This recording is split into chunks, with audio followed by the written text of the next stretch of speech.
Begin with a reading from Tehillim, the book of Psalms, Psalm 15. Mizmor LeDavid, Adonai, mi yagur b'oholecha, mi yishkon b'har kodeshecha, holech tamim ufoel tzedek, v'dover emes bilvavo. Lo rogal al lishono, lo osa l'reihu ra'ah, v'cherpa lo nasa al krovo. Niv ze beinav nim'as, v'es yirei Adonai yichabed, nishbal l'hora v'lo yamir, kaspo lo nasan v'neshech, v'shochad al naki lo lakoch, osei eile lo yimot le'olam. Psalm by David. O Lord, who may dwell in your tent, who may reside on your holy mountain?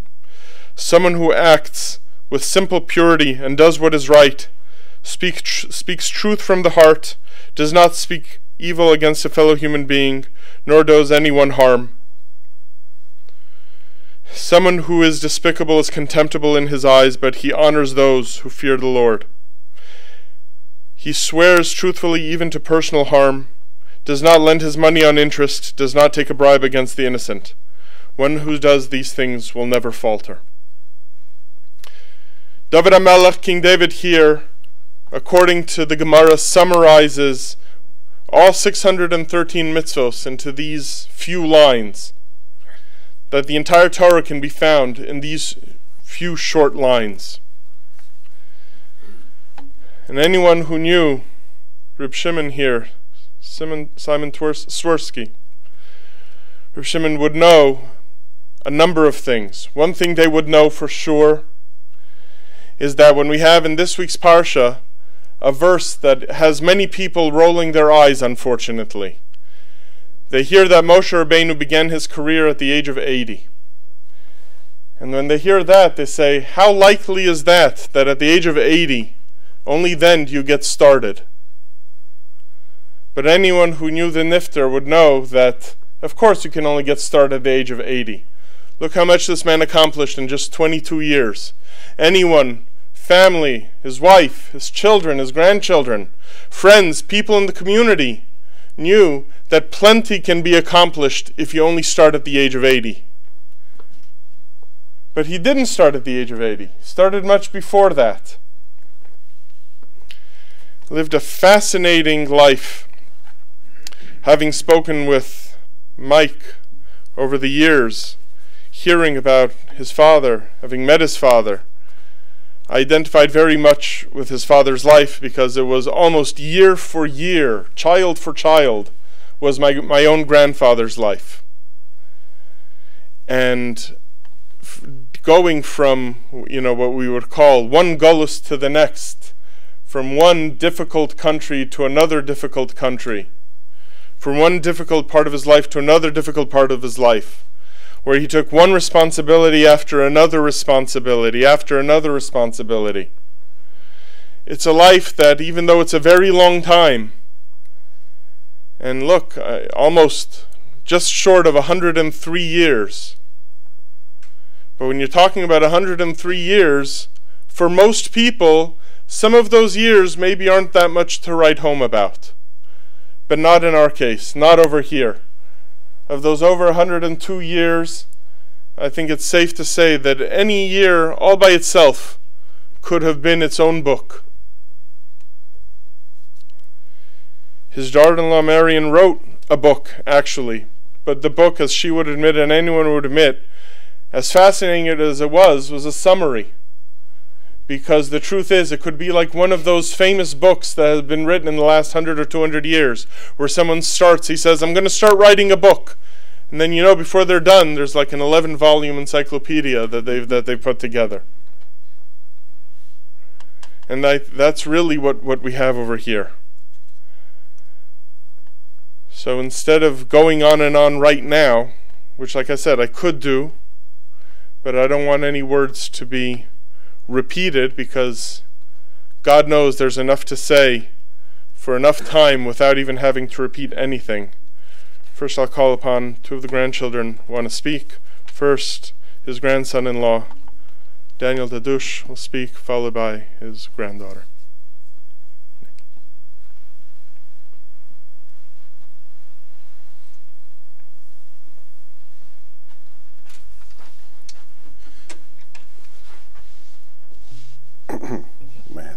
move this up a little bit there.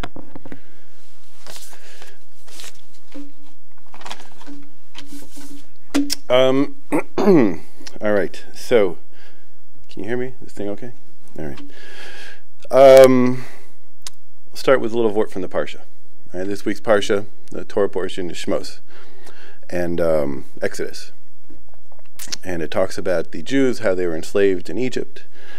And there's a medrash that says that for the schus of three things, there was three things that the Jews had in Egypt that gave them the schus, the benefit to come out of Egypt, for Hashem to take them out of Egypt. And it said that they were lo shinu es shmam, they didn't change their names. Lo shinu es malbusham, they didn't change their clothing, the way they dressed. Velo shinu es lashonam, they didn't change their language. So the Medrash also says in another parsha coming up that when the Jews left Egypt, this week is kind of the beginning of the story, the Egypt and the Exodus story, and it goes on for a couple more weeks. And it says that when they left, that the Jews were at the 49th level of impurity, right? So I was thinking about this last night.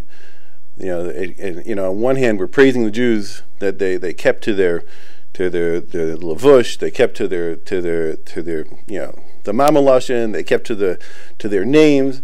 On the other hand, we're saying that they weren't so good. They were kind of almost weren't able to get out.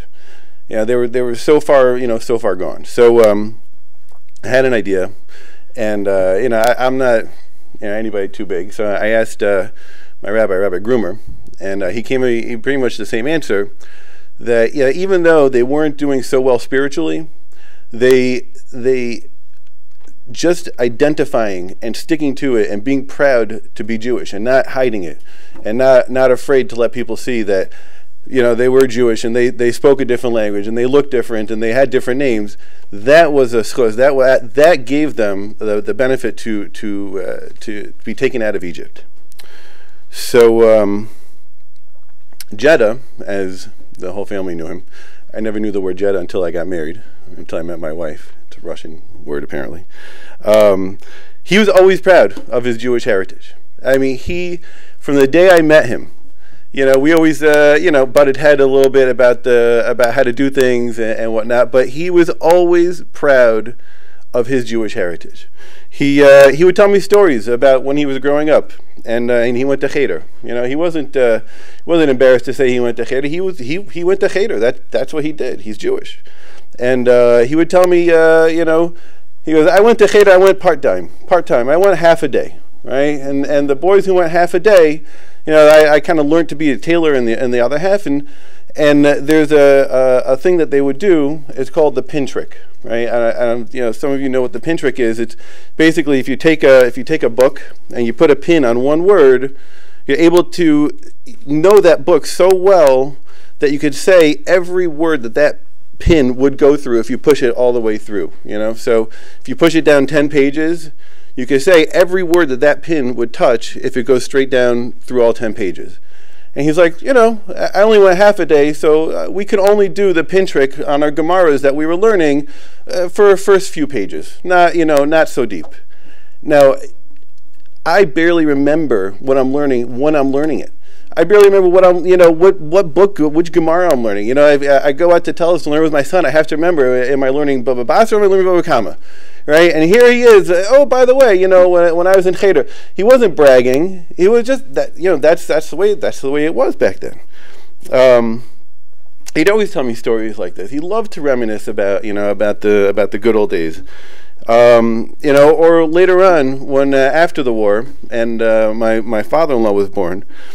So they lived in Soviet Russia at the time, if I remember correctly, Kiev or something, and he gave him a bris milah. He always talked about it. They put the curtains down. They had somebody watching just to make sure there was no coming to take him away for giving him bris milah. But it wasn't do we or don't we? It's how are we going to make it happen? And they did. They made it happen because he was Jewish. That's, you know, I mean, he took pride in being Jewish. You know, they would make matzahs. They would hide in the basement somehow, and they made matzahs. And you know, even later at his 50th anniversary, we had a big anniversary party, and Bob and Jetta, they had a chuppah. Because in Russia they couldn't have a proper chuppah. They couldn't have they couldn't do it. So here, when the chant came and it was something special, the whole family together, they had a chuppah. So what I'm saying from this is he was a man who was always proud of his Jewishness. And it wasn't I remember we used to do that. It was part of him. Whether he was involved with the workman's circle, or the Yiddish concert in the park, or people would send him letters to translate Yiddish and Russian and this and that, right? But he was always involved in Jewish causes.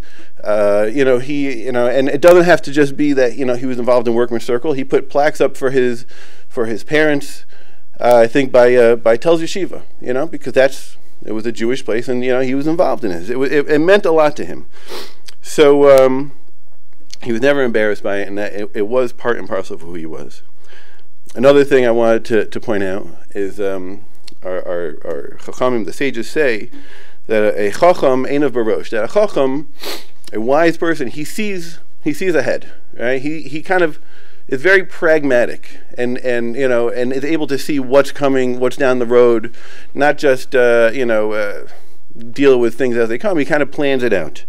So, when he left, he grew up in some little shtetl outside of Vilna, and before the Germans came, he took his whole family, and they went to the Soviet Union, went to Russia, and he was involved, and he had different jobs there as a tailor, right? Nachum, his planning, working as a tailor, it prepared him for a life, and taking care of his family, whether he was in Russia or Poland or America.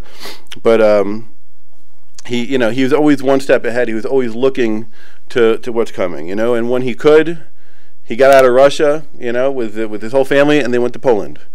All right, and then when they were there, even in Poland, and when I was growing up, in the 80s, they were always talking about refuseniks, and the Jews, they're locked in Russia and they can't get out. But then I met my wife's family. I'm like, I didn't understand, like, how was it? We always heard about the Russian Jews, the plight of the Russian Jews, but here they are, they got out because he was a chacham, and he saw a way to get out of Russia through Poland, and then after long enough in Poland, he found a way to get out and make it to America. So he was a chacham. This funeral and the limo that is outside, I think he paid for this 30 years ago. I mean, that's a man who, he was a chacham. He probably even tried to convince my wife not to marry me.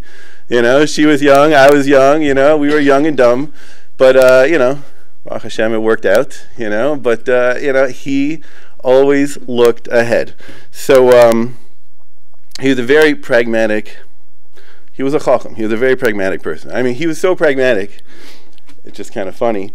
Doesn't sound, I don't know. But when I was there, I saw him last on Friday.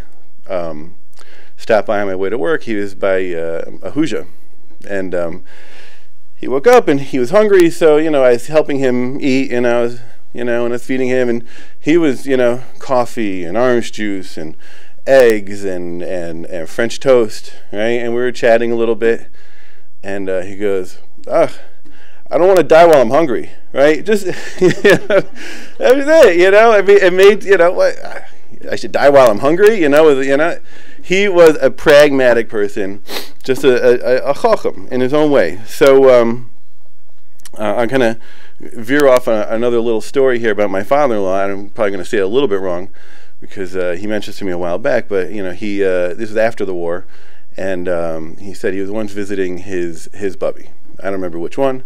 At some farm somewhere, and his bubby was making him eggs for breakfast. And his bubby said, he asked his bubby, can I have 2 eggs, right? And she's like, shh, don't let the non-Jews hear that you get so many eggs. We don't want them to be jealous, right? Now, I was in New York a couple days ago, right? And we went to a cafe, and this cafe had 20 different omelets, and it said each omelet is made with 3 eggs. 3 eggs! I don't even realize how good I have it here, right? You know, we live in such opulence. We have no clue what the previous generation had to deal with. I mean, some of you, seem, have seen more than I can ever imagine.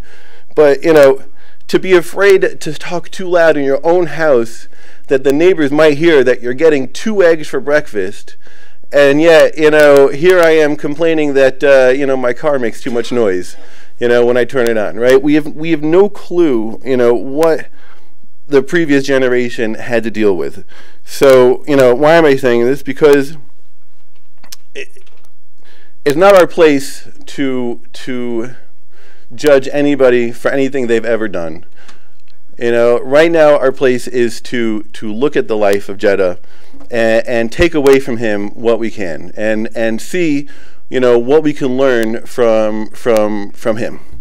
And if we can walk away with 2 things from here, I would say is, to have pride in being a Jew. There's nothing embarrassing about it. There's nothing, that we need to hide. Even, when I'm in sales, and I go and I go see customers. Sometimes I put on that baseball cap, and there are plenty of times where I haven't, and I'm positive I'm positive I lost that customer. We were great over the phone for years. I go in one time, bring them some bakery, and that's it. I never heard from them again, right? But you know what? I should be any less proud of being Jewish than he was, right? We can all walk away with that, and also to be, learn chachma, to kind of be pragmatic in the way we live our lives, and plan ahead and look forward to the way things are going to be coming down the pike, because we can't live day by day. We have to see and try and look ahead and take the most out of life. So Jeddah, you were a wonderful grandfather. I mentioned this to my wife's to my mother-in-law and cousin, that I knew Jeddah almost as long as I knew my own father. My father died when I was 23, and honestly pretty much longer, because I was only a kid for most of the time when I knew my father, and he was a wonderful man. I really, I don't see this as me kind of being the grandson-in-law who's coming to speak. He was as much a grandfather to me as my own grandfather was, and he was a pleasant person. I always loved, going over and speaking to them, even though, he would, always corner me and try, once again, pragmatic, either talking to me about my business or trying to convince my son in 9th grade that he should, become a doctor, and why he's not taking medical school, courses yet. And that's fine. You know what? He was a man who was always looking ahead. So, you'll be sorely missed, and we're all going to walk away with you in our hearts. Thank you.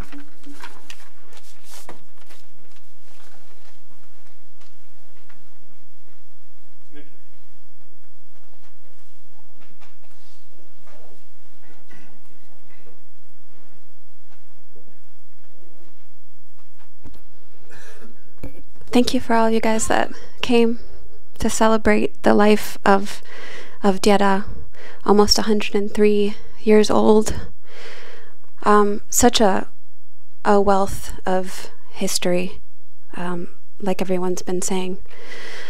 The other side of it is the magnitude of love that he had for all of us, and humor. A couple of days ago, with only a few words left, and I asked him, are you in pain? Do you need anything? And he said, yeah, you're a pain in my neck. He also said, in his, kind of last days, he was very clear up till a couple of days ago, smarter and sharper than I am at 37. And in his a little bit of a spaciness, he said I was complicated. And despite not being on the same page, and me being an artist and not living the life of certainty that he would have maybe preferred for me, I still felt completely loved, so much unconditional love from him. And I had a very sweet, special, unique connection to him that he will eternally be one of my favorite people that I've ever known. From the time I was, you know, so young, I'd get into a little fight with my mom and I'd call him and I'd say, "Pick me up," and he was there immediately. I spent a lot of overnights with my grandparents, and I know also very young we'd come into the house and run around looking under the furniture because they'd have little pieces of chocolate hidden around in the apartment. I had a lot of laughs with him, and he, in so many ways, was just so incredibly strong and brilliant and inspired me, and still will continue to inspire me in the way that I move through the world. So I love you very much. And he knows. I told him every day, and I'd call all the time, and every time I'd see him, "I love you." I know.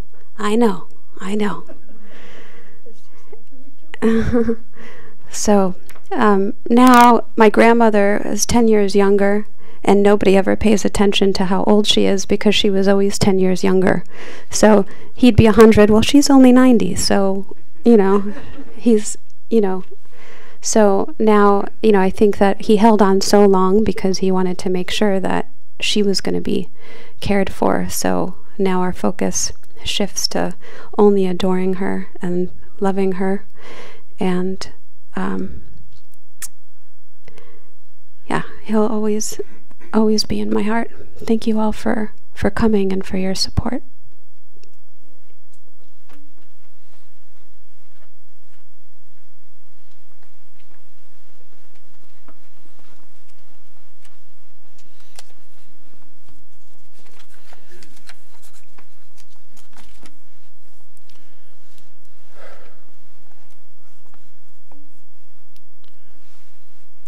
Now, I grew up also with my grandparents in where I'm from, members of the Arbeiterring, as is known in Yiddish, the workman's circle. And it's through them, through my grandfather, through my grandparents, that I learned Yiddish. And to me, even I didn't really understand as a boy what the word Arbeiterring meant. And even if I had known at that young age that the Arbeiter meant workman, I would have said, okay, a worker. I didn't understand all the red implications of that word. And I remember once, I was a teenager, and I saw somehow, because I learned Yiddish through the workman's circle, we got some sort of thing in the mail from them. Like one of these brochures or booklets. And by that time, maybe I was 13 or 14, and I see this booklet from the workman's circle. I say, oh, that's where I learned Yiddish. And I look at this thing, and all of a sudden I gasp as I start to read a few paragraphs of it. And I'm like, Daddy, what's going on? This sounds like Das Kapital. Like, what's happening over here? Like, am I a member of the Communist Party and I never realized it? So my parents laughed, and they said, yeah, welcome to the Arbeiterring. I had no idea. And the truth is, my grandparents didn't have much of an idea either, meaning it was part of their Yiddish heritage, and back in Soviet Union and back in Poland.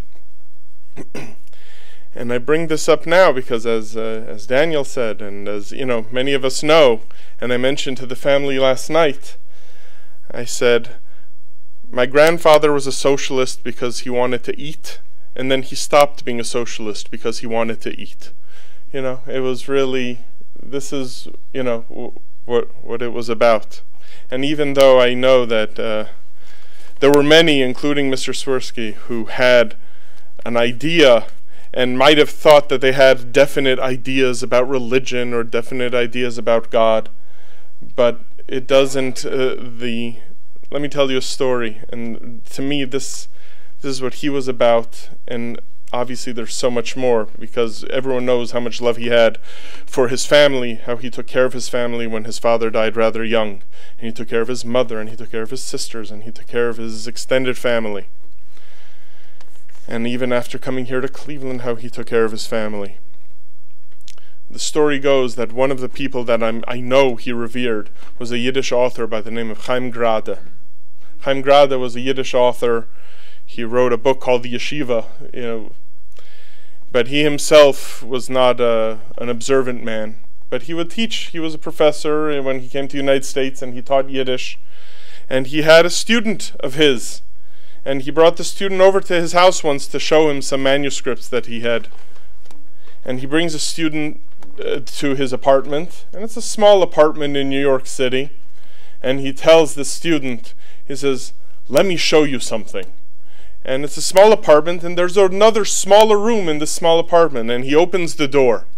And when he opens the door, he shows him there are these boxes, these thin boxes in the corner of a room, about 1 foot by 1 foot by maybe like 4 inches. And there are several of them stacked in the room. He says, "You know what those are?" And the student says he can't figure out what boxes are that size. He doesn't know what's going on. He says, "No, what are they?" And he looks and he sees some Yiddish lettering on the boxes. He says, "Those are boxes of matzah that the Lubavitcher Rebbe has been sending me for the last 20 years. Here's this fellow who is, like I said, a Yiddish author, not at all religious.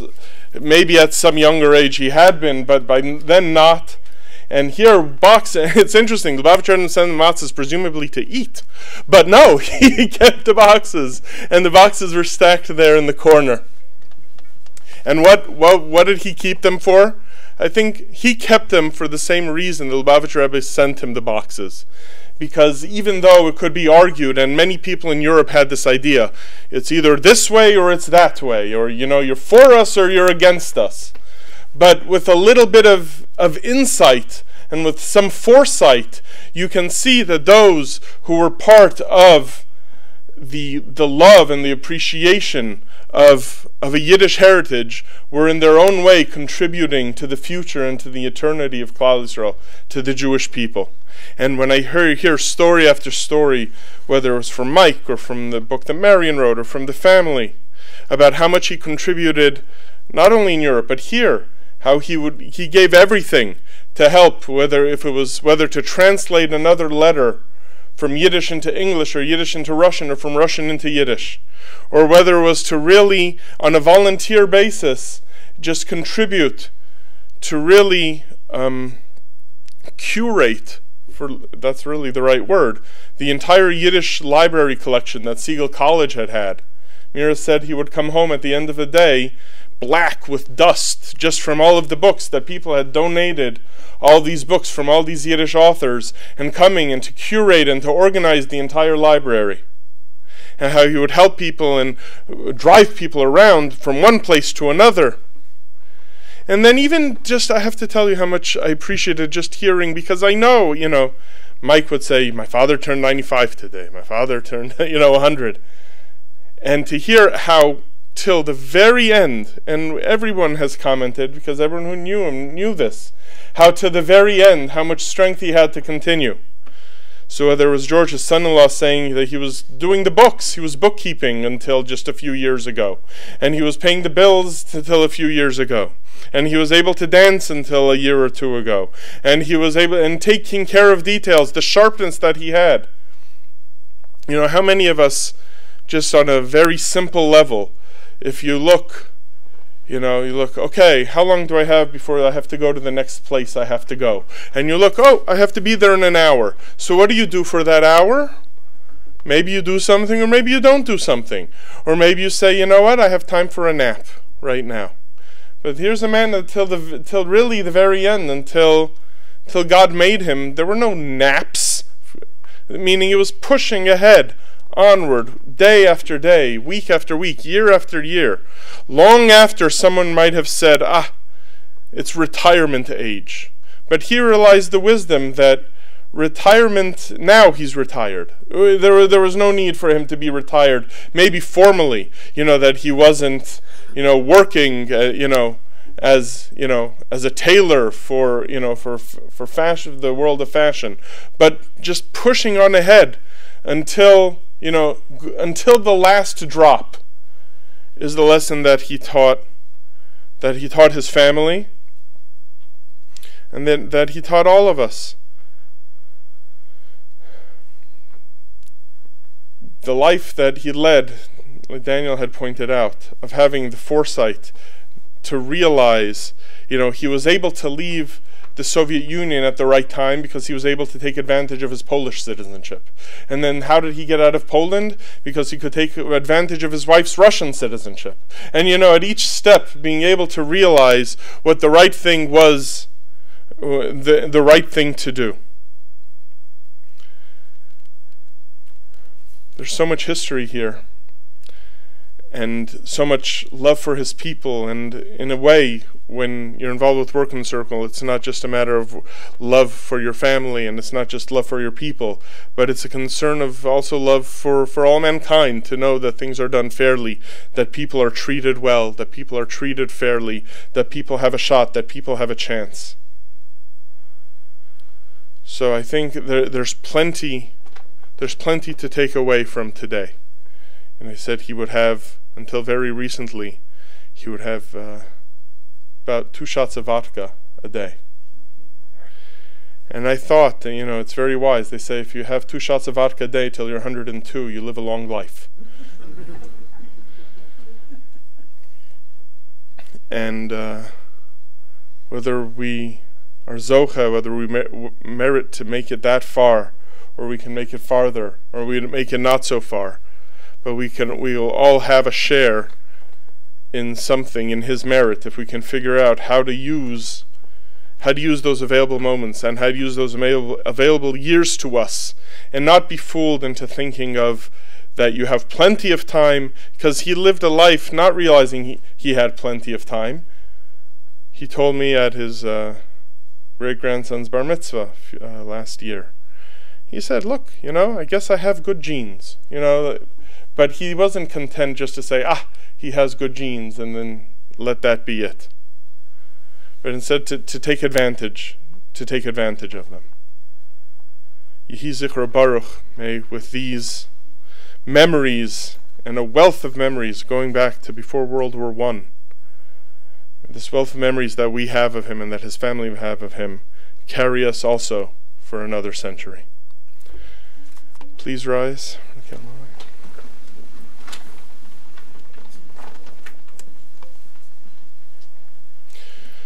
Eil molei rachamim shochein b'meromim hametzei menucha nechona tachas kanfei hashchina b'ma'alos kidoshim v'tohorim כזוהר הרקיע מזהירים es nishmas Shimon ben Moshe שהולך לעולמו מעבור שאנחנו מתפללים עד הזכורת נשמתו בגן עדן תהי מנוחתו לכן בעל הרחמים יסתירהו בסתר כנפיו לעולמים בצרור החיים es נשמתו אדוני הוא נחלתו וינוח בשלום על משכבו